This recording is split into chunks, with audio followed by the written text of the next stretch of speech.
Welcome, brainers. Sometimes, Avast antivirus program wrongly detects your save files as malware and deletes them or puts them in quarantine. This can be very frustrating because your apps may stop working or you could lose important files. In this video, I'll show you how to recover deleted files from Avast quarantine. I'll also show you how to add that file or folder to the exceptions list, so this won't happen again in the future. All right, let's get started. Please search for and open your Avast application. Navigate to Protection, and then go to Quarantine.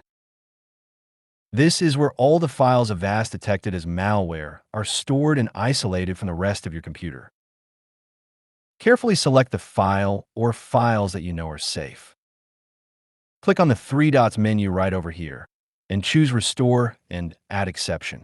This will put the file back in its original location, and it will also automatically add it to the exceptions list. You can also choose to exclude an entire folder.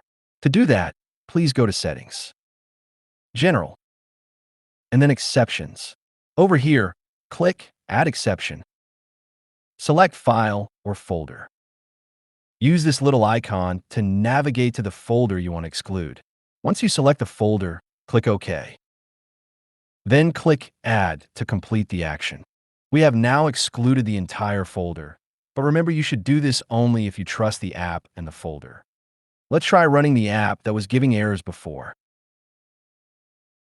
Perfect.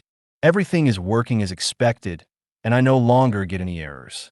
I hope you found this helpful. Please give this video a thumbs up and hit that subscribe button for more useful tips and tricks. Thanks for watching.